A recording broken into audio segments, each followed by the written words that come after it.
Okay, the adventure starts here. Just woke up in the morning, had a little breakfast, got in last night from Santiago, and I'm walking into town, and I don't know. I have a map, and we'll see. We'll see where I end up. And that's how you have to travel. Just go for it. So here's the security, and let security watch the room. This is a residence you stay at. Most of Easter Island is residences. There's a few hotels too. I'll explain that in my hotel video. And I hit the road and with a map. Just about a half-mile walk and a few lucky turns from where I'm staying. You can already see the Moai coming up on this beach. Tahai. Absolutely incredible. I mean, when I'm in front of these things, I feel like I'm really somewhere. The feeling is so phenomenal. I hit the port in Hangaroa, the main city, pretty much the only city that is populated that you're gonna find around here. Sticking with Chile's tradition, there's the stray dogs, and then of course, a Moai guarding the port. Keeping in mind this is a South Pacific island. Some would consider it part of Tahiti, although Chile owns it. But yeah, there is green sea turtles and so much fish and tropical life everywhere. It truly is a paradise. We're at the southeastmost tip of the Polynesian Triangle. Do you guys know what the northernmost tip is? Hawaii. Yet throughout all Polynesia, this is the only place that the Moai exist. And it's the most secluded, so it makes it very, very special to be here.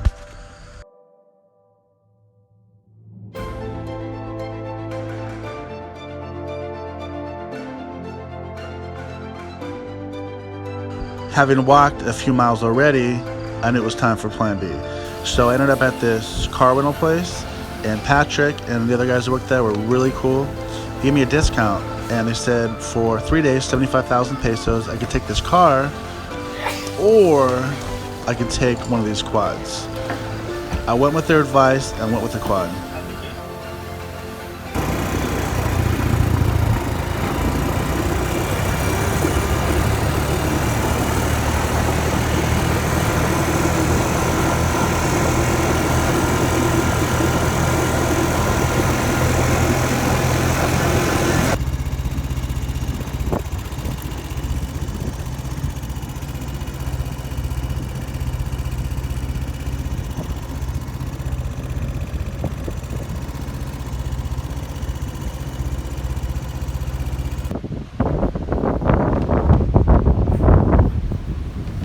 Now we're here at Cliffside. You can see how clear the water is.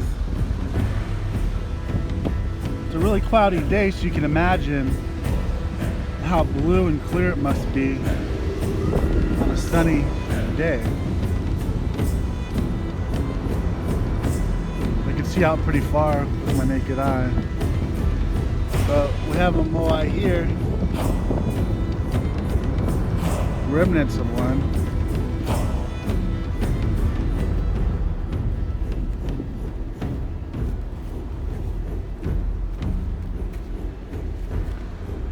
You can see there's the bottom of his nose right here.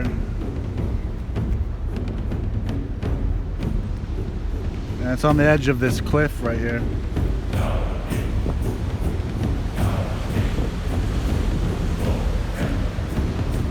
Way high up.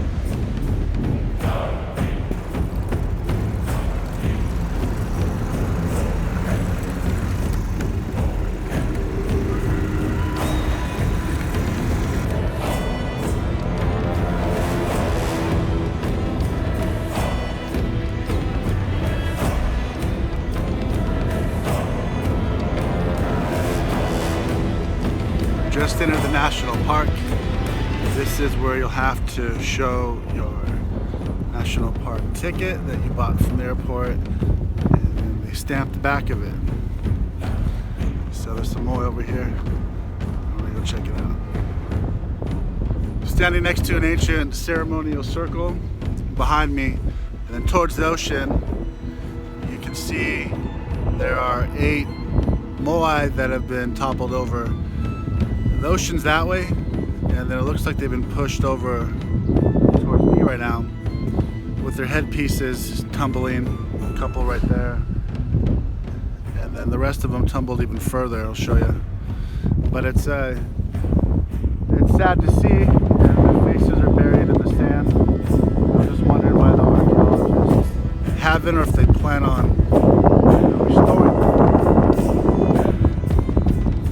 You can see how they were pushed over forward, faces buried in the sand. That one unfortunately has a huge fracture in it. There's the headpieces in the foreground. And all the rest of them just heads first right into the sand. Now if you look over here, the remaining headpieces are pretty far away towards this little cove.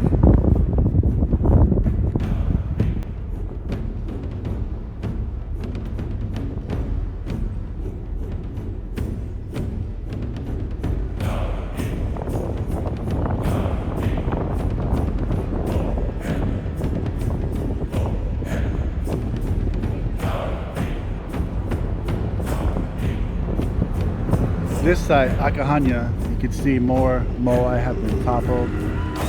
Very sad. And of course their headpieces rolled, but then when you look far away, it looks like they're gonna put some of them back.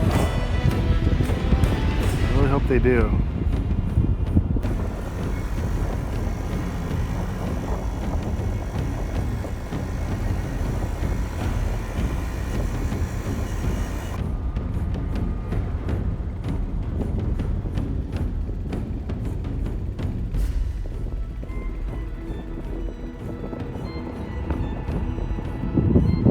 Just arrived to the site, Rano Raku. Check this out.